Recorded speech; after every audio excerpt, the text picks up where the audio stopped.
Estamos a mediados de agosto, y si bien muchos turistas no visitan las playas en esta época, ese día, sin embargo, un considerable grupo de personas estaban en fila listos para subirse a una lancha, poder recorrer un poco el muelle y contemplar desde cerca las embarcaciones que estaban cerca del puerto. El capitán de la lancha había recorrido por años ese mismo tramo, así que para él no era más que un viaje rutinario, pero la mayoría de los turistas estaban encantados con esta experiencia. Ya habían transcurrido unos minutos dentro del recorrido cuando alguien de repente se percataría que a lo lejos un objeto se encontraba flotando en medio del mar. El capitán, al escuchar esto, inmediatamente pensó que se trataba de un lobo marino. Era normal verlo en la zona, así que sin cuestionarlo, continuó avanzando. Al acercarse, toda la tripulación quedaría en shock. Lo que verían allí, en medio del mar, desataría el inicio de uno de los crímenes más despiadados en el último tiempo en Chile. Pero primero, si eres fanático de los relatos de terror, crimen, conspiraciones y misterio, te invito a quedarte en este canal porque eso es lo que hacemos. Actualizamos 2 veces por semana, así que si te interesó el contenido y quieres ver más, puedes considerar suscribirte para así poder seguir adelante con nuestra misión de conquista mundial. Ahora sí, vamos al video. La historia de hoy toma lugar específicamente en la quinta región de Chile. Entre todas las ciudades de esta importante región encontramos a Valparaíso. Una ciudad portuaria conocida como la joya del Pacífico, se caracteriza por sus cerros con coloridas calles e increíble arquitectura. Valparaíso es una ciudad llena de historia. Una de las actividades favoritas de los turistas que visitan Valparaíso son los paseos de lancha. Es una manera de conocer la magia del puerto apreciando otra panorámica de la ciudad y también de las embarcaciones que se encuentran cerca. Es por eso que cuando se embarcaron en este tradicional viaje en lancha el 15 de agosto del 2018, los tripulantes no podían creer lo que estaban viendo. El objeto que habían visto a lo lejos no se trataba de un lobo marino como el capitán lo había sugerido. Eso que estaba flotando en medio del mar era un torso humano. Todos estaban conmocionados. Rápidamente se le daría aviso a la policía del hallazgo y los marinos acudirían de inmediato a retirar el cuerpo. De inmediato los investigadores se pondrían en marcha, revisando cámaras de seguridad e información que pudiera parecer relevante para descubrir todo lo posible en estas horas cruciales. Al analizar el torso, los primeros detalles mostrarían que quien fuera que estaba involucrado en este horrible crimen tenía conocimiento en anatomía, puesto que los cortes estaban realizados de una manera pulcra. Por el estado del torso también concluirían que no había estado mucho tiempo expuesto al agua. Esa información sería de vital importancia. El siguiente paso fue buscar a las personas que se encontraban desaparecidas de la quinta región, entre las cuales había un nombre clave: Nivaldo Villegas.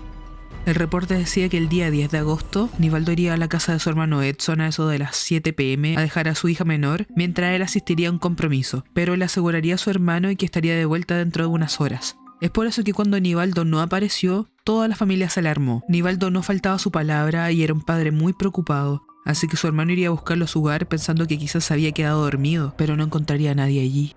Preocupados por Nivaldo, la familia iría a la policía donde pondrían una denuncia por presunta desgracia. Su familia lo buscaría de manera exhaustiva, pero la tarea era difícil puesto que no tenían pista de dónde buscar. Estaban desesperados. Entre las personas que estaba buscando a Nivaldo estaba Joana Hernández, la esposa y madre de la hija pequeña de Nivaldo. ¿Pero quién era Nivaldo? Era el más pequeño de una familia de 10 hermanos. Era el consentido de sus hermanas, una persona amable, cálida y amante de la música. También ejercería la profesión de profesor de computación. Más adulto se casaría y de su primer matrimonio nacería Alejandro, su primogénito. Pero este matrimonio fracasaría y tras divorciarse conocería a Joana. Esta era alumna de Nivaldo y a pesar de tener 18 años de diferencia en edad, ambos se enamorarían y comenzarían un romance de donde nacería su única hija. Joana tenía 2 hijos de su previo matrimonio, pero Nivaldo lo acogería y trataría como propios.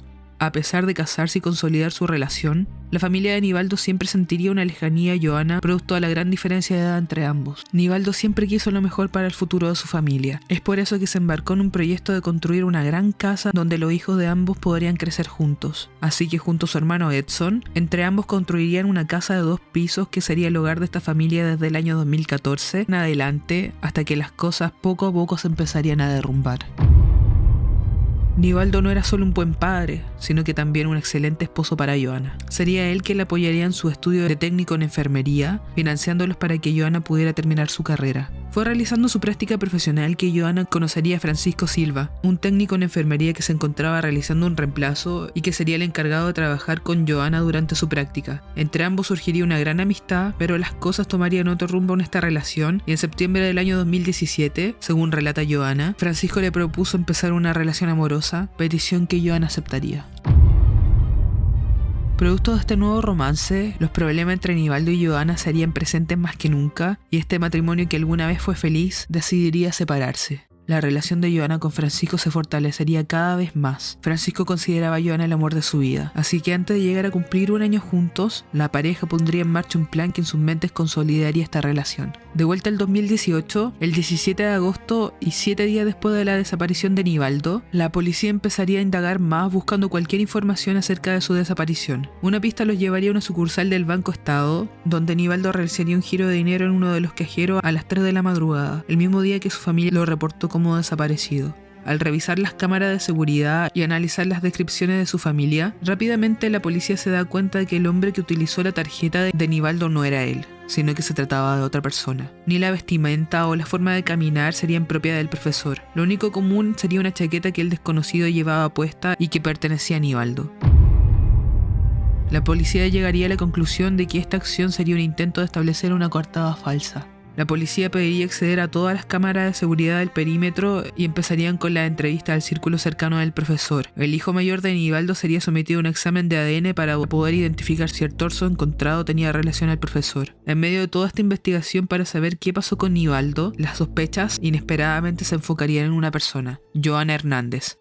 Algo que le llamaría la atención fuertemente a la policía es que Johanna se refería siempre en pasado al hablar de Nivaldo, como si supiera algo más que nadie más había descubierto. Debido al extraño comportamiento de Johanna Hernández, la policía realizaría una pericia clave para este caso, revisar los celulares de Johanna y su pareja, Francisco Silva. El 20 de agosto los resultados de ADN finalmente salieron a la luz. El torso pertenecía a Nivaldo Villegas. La familia del profesor estaba devastada, pero en medio del luto estaría también presente la preocupación por la hija pequeña de Nivaldo. Edson, el hermano de Nivaldo, le haría saber a la policía la desconfianza que la familia le tenía a Johanna y la preocupación que le daba que su pequeña sobrina quedara al cuidado de la potencial asesina de su hermano. Como el estatus de Nivaldo había cambiado de desaparecido a una víctima de homicidio, Edson insistiría a la policía, quienes tomarían carta en el asunto con respecto a la dirección que esta investigación estaba siguiendo. La situación era más grave y compleja de lo que pensaban. Un día después de la identificación del torso de Nivaldo, Johanna se dirigiría al conservador de bienes raíces, donde pediría información de una propiedad que estaba al nombre de Nivaldo y también haría las consultas de cómo empezar un trámite de posesión efectiva. La propiedad en que Johanna estaba interesada era la casa donde había vivido muchos años este matrimonio y sus hijos. Más tarde se aprendería que Nivaldo habría dejado una denuncia por violencia intrafamiliar hacia Johanna, que la habría presionado en constantes ocasiones después de su separación para vender la casa y repartir el dinero, pero esta denuncia no sería acogida. Ese mismo día la policía, tras analizar extensamente el celular de Johanna, finalmente encontrarían una prueba crucial. 2 fotos que Johanna había borrado de su celular, pero la policía logró recuperar. Estas se tomarían entre las 11 y las 12 a.m. y en ella aparecería Nivaldo recostado en su cama e inconsciente. Por otro lado, al analizar las cámaras de seguridad del banco, se darían cuenta que la persona que realizaría el giro de dinero en ese cajero a las 3 a.m. no sería otro que Francisco Silva, la actual pareja de Johanna. Las sospechas de la familia serían confirmadas con estos descubrimientos.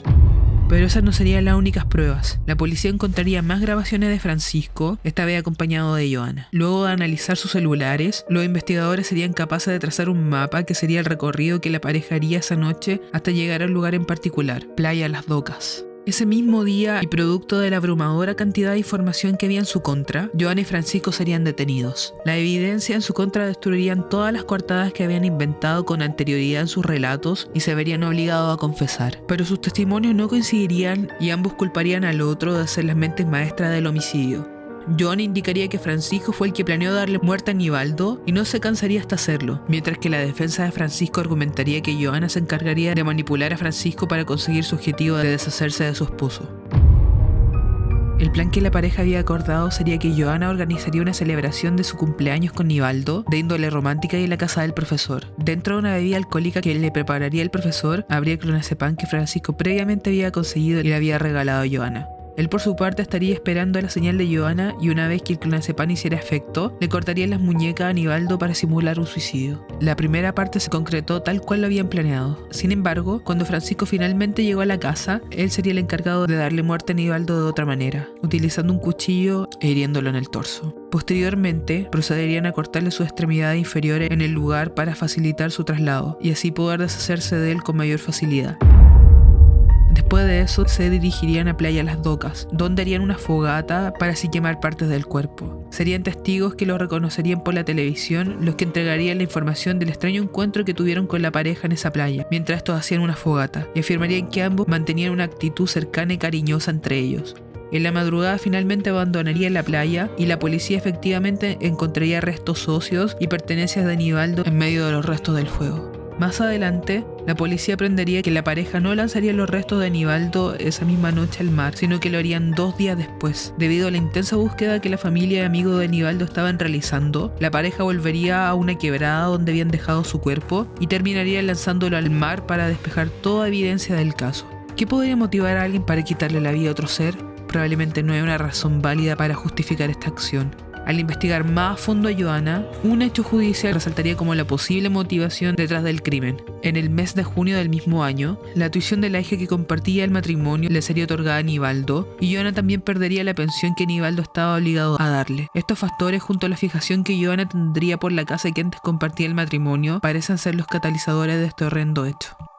El juicio contra Johanna y Francisco fue uno muy emocional para la familia del profesor. Diferentes testigos y profesionales que habrían investigado el caso darían su declaración y todo el país sería testigo de este desenlace. Se concluiría que este crimen fue un hecho premeditado por la pareja. Si bien ambos fueron declarados culpables por el homicidio de Aníbaldo, Johanna recibiría una condena mayor puesto que seguía casada con el profesor a pesar de su separación. Johanna sería condenada a presidio perpetuo calificado como autora del delito de parricidio, pudiendo recién postular a beneficios pasados los 40 años de cárcel, mientras que Francisco sería condenado a presidio perpetuo simple como autor del delito de homicidio calificado. Este despiadado crimen que impactó al país entero impulsaría la ley Aníbaldo, que busca sancionar el delito de mutilación de un cadáver, siendo una sanción para quienes menosprecian la memoria del fallecido. Actualmente tanto Johanna como Francisco se encuentran cumpliendo sus condenas.